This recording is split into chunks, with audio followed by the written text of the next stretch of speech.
Indian cinema की iconic film Sholay कौन भूल सकता है। धर्मेंद्र और अमिताभ बच्चन की ये फिल्म लोगों के जहन में बसती है। फिल्म के डायलॉग से लेकर गानों तक हर कोई इस फिल्म को याद करके बैठा हुआ है। लेकिन क्या आपको पता है, आज इस आइकॉनिक फिल्म ने 50 साल पूरे कर लिए हैं। जी हाँ, 15 अगस्त 2025 को शोले ने 50 साल पूरे कर लिए हैं। लेकिन आज भी 50 सालों के बाद कुछ ऐसे किस्से हैं फिल्म से जुड़े हुए जो कोई भी नहीं जानता। ऐसे ही अनसुने किस्सों पर हमारे सहयोगी अनंत सिंह ने ये स्पेशल रिपोर्ट तैयार की है, आपको दिखाते हैं। हिंदी सिनेमा में शोले फिल्म को सबसे सफल फिल्मों में गिना जाता है। इस फिल्म ने बॉक्स ऑफिस पर पैसों की झड़ी लगा दी थी। इस फिल्म के हर एक डायलॉग, यहाँ तक कि हर एक किरदार को भी पहचान मिली थी। इस फिल्म के रिलीज होने के बाद हर कोई जोड़ियां बनाकर दोस्तियां करने लगा और कईयों को तो जय वीरू भी कहा जाने लगा था। तो वहीं हर माँ अपने बच्चे को ये कह के डराने लगती थी कि सो जा बेटे, नहीं तो गब्बर आ जाएगा। आपकी यही पसंदीदा फिल्म शोले इस बार 15 अगस्त को अपने रिलीज के 50 साल पूरे करने जा रही है। आपको सुनाएंगे इस फिल्म के बनने की पूरी कहानी और किस्से, क्योंकि ऐसी ऐतिहासिक फिल्म अगर बनेगी तो उसके पीछे किस्से भी ऐतिहासिक ही होंगे ना। तो चलिए शुरू करते हैं। दोस्तों, शोले फिल्म का बजट लगभग 3 करोड़ था और ये उस जमाने की सबसे महंगी फिल्म थी।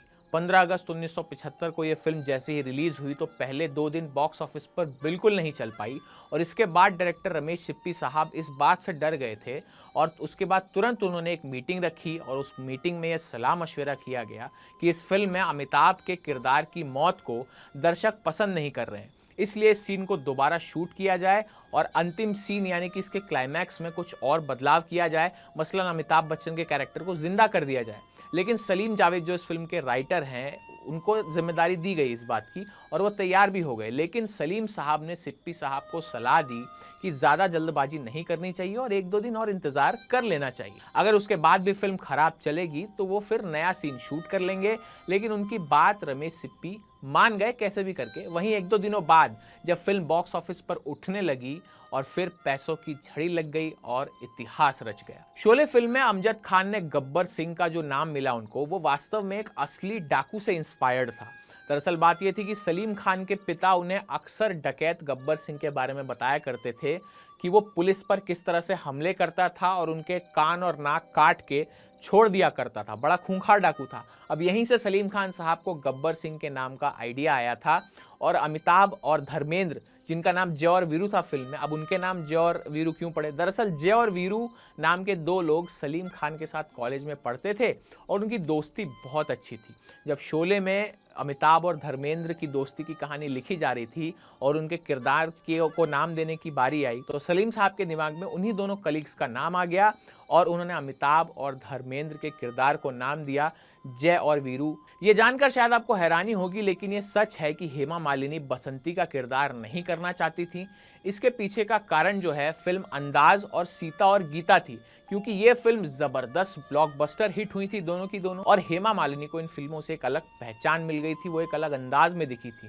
वहीं शोले में उन्हें एक प्रॉपर गांव वाली और टांगे वाली का किरदार निभाना था, तो हेमा मालिनी शुरू में इसके लिए राजी नहीं हुई, लेकिन रमेश सिप्पी के समझाने पर वो मान गई और उन्होंने बसंती टांगे वाली का किरदार प्ले किया, जो आज भी हम सब के जहन में जिंदा है। फिल्म में अमिताभ बच्चन ने जय के रोल के लिए कैसे कास्टिंग हुई? दरअसल पहले शत्रुघ्न सिन्हा का नाम इसके लिए फाइनल किया गया था, लेकिन सलीम जावेद के साथ साथ धर्मेंद्र ने भी अमिताभ बच्चन का नाम सुझाया। हालांकि उस समय अमिताभ बच्चन की लाइन से कई सारी फिल्में फ्लॉप हो गई थी, लेकिन इसके बावजूद सलीम जावेद को अमिताभ बच्चन पर भरोसा था। ऐसा ही कुछ हुआ था ठाकुर के रोल के लिए भी।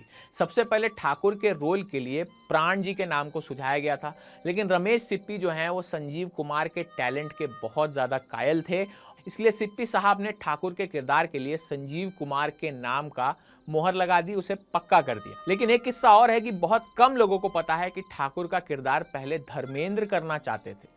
सिप्पी साहब ने धर्मेंद्र को जब फिल्म की कहानी सुनाई थी और उन्हें बताया था कि ये लड़ाई ठाकुर और गब्बर सिंह के बीच की है, तब धर्मेंद्र को वीरू के किरदार से ज्यादा दमदार लगा था ठाकुर का किरदार और उन्होंने यही किरदार निभाने की इच्छा भी जता दी थी। जिसके बाद सिप्पी साहब के दिमाग में एक आइडिया आया। उन्होंने धर्मेंद्र को बताया कि वीरू और बसंती का इस फिल्म में कई सारे रोमांटिक सीन्स हैं, लेकिन ठाकुर के किरदार के साथ ऐसा कुछ नहीं है।